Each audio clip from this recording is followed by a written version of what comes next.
Ointment రాసినట్టు రాయడం. శ్రీనివాస్ గారు నమస్తే. శ్రీనివాస్ గారు, మీకేం అర్థం అవుతుంది వీళ్ళిద్దరి మాటల వైరుధ్యాల మీద? వైరుధ్యమే కాదు, పూర్తిగా వైరుధ్యం అని కూడా అనలేని దాన్ని. కాకపోతే ఏంటంటే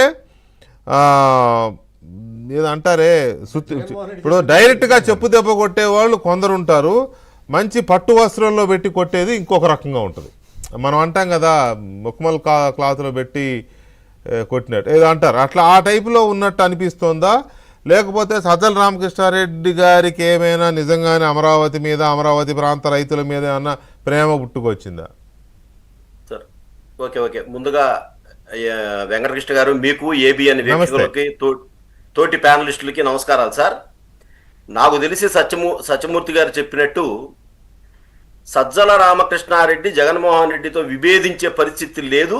అతనంత ఆత్మగౌరవంగా బ్రతికేవాడు కూడా కాదు. అతనికి అంత ఆత్మగౌరవం, సొంత ఆలోచన ఉండాలి కదా. లేదు, ఈ రాష్ట్రం మీద అతను ఒక కన్సర్న్, ఈ రాష్ట్రం బాగుపడాలి, జగన్మోహన్ రెడ్డి తీసుకునే నిర్ణయాలు గతంలో నేను ఉన్నటువంటి ఏదైతే ముఖ్య ప్రధాన సలహాదారుడు ఉన్నాడు ఏ రోజు విభేదించలా. ఇవ్వాలేదో కొత్తగా ఆయన రావటం చేయటం అనేది అన్ని అబద్ధాలండి. అసలు అది జరిగే పనే కాదు, అది అసలు ఆ తత్వం కూడా అది కాదు. అతన్ని అడ్డం పెట్టుకొని సంపాదించుకున్నాడు, అటవీ భూములు సంపాదించుకున్నాడు, not to be arrested high court నుంచి ఆర్డర్ తెచ్చుకున్నాడు, అతను నింపాదిగా ఉన్నాడు. జగన్మోహన్ రెడ్డి ఎందుకు మరి ఇప్పుడు వచ్చి ఈ ఆయన అన్నట్టు సన్నాయి నొక్కులు నొక్కుతున్నాడు, ఎందుకు ఈ ఆయింట్మెంట్ పోతున్నాడు?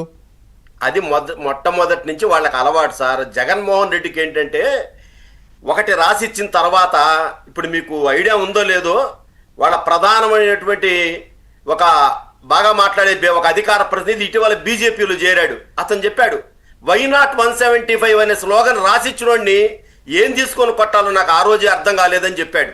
అవును, అతను క్లియర్ గా చెప్పాడు, సజ్జల రామకృష్ణారెడ్డి రాసిచ్చాడు అని చెప్పేసి. అట్లానే ఇతను ఏం చేస్తాడంటే, ఏదో రాసిస్తాడు.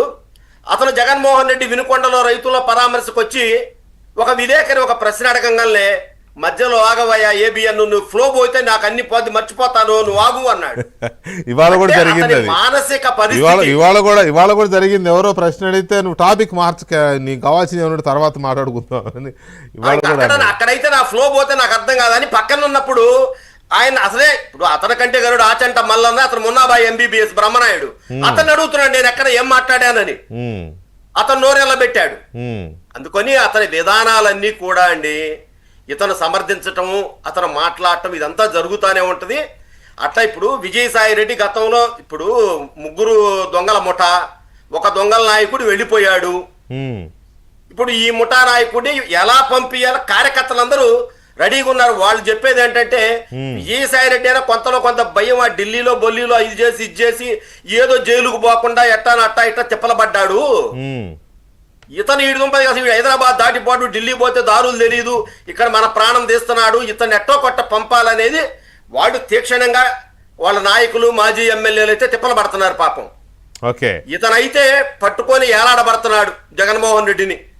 ఆ పరిస్థితి, ఆమె కూడా ఇంట్లో హోమ్ మినిస్టర్ గారిని ఏదో మేనేజ్ చేసుకుంటా అతను తిప్పలేదు, అతను పడతా ఉన్నాడు. ఇక రాజకీయాలకు వస్తే అయితే పూర్తిగా వీళ్ళిద్దరు డ్రామా. అది అసలు ఇవాళ మాట్లాడుతున్న దాంట్లో ఒకటి, వీళ్ళకి నైతికత ఉందా రాజధాని మీద మాట్లాడేది అనేది ఒక పాయింట్. తర్వాత లెక్కలు మాట్లాడుతున్నాడు, లెక్కలు అడుగుతున్నాడు. ఒక్క నిమిషం సార్, కనపతి శ్రీనివాస్ గారు ఒక్క నిమిషం. ఎన్ని స్క్వేర్ ఫీట్లు కడుతున్నారు, మీకు ఎందుకు అన్ని స్క్వేర్ ఫీట్లు, స్క్వేర్ ఫీట్కి ఎంత ఖర్చు అవుద్ది, ఎంతెందుకు ఖర్చు అవుతుంది, తర్వాత మీరు ఆ క్వార్టర్లని ఈ క్వార్టర్లని ప్యాలెస్లు కట్టాల్సిన అవసరం ఉందా, ఇవన్నీ మాట్లాడుతూ ఉన్నాడు. ఒకటి, అసలు అడిగే మోరల్ రైట్స్ వీళ్ళకి ఎక్కడివి, పాయింట్ నెంబర్ 1. పాయింట్ నెంబర్ 2, వీళ్ళకి ఎందుకు చెప్పాలి, వీళ్ళకి చెప్పాల్సిన అవసరం ఏముంది? అనొచ్చు, అదేంటి చెప్పకుండా ఎలా ఉంటారు? ఆంధ్రప్రదేశ్ రాష్ట్రంలో సామాన్య పౌరుడు అడిగినా కూడా ప్రభుత్వం లెక్కలు చెప్పాల్సిందే, డౌటే లేదు. కానీ వీళ్ళు పౌరులు కాదు. జగన్మోహన్ రెడ్డి అనే ఆయన ఎమ్మెల్యే, ఒక ఎమ్మెల్యే, ఒక మాజీ ముఖ్యమంత్రి. ఈయనకి ఎందుకు చెప్పాలి అనేది కూడా మనం చర్చిద్దామండి. ఒక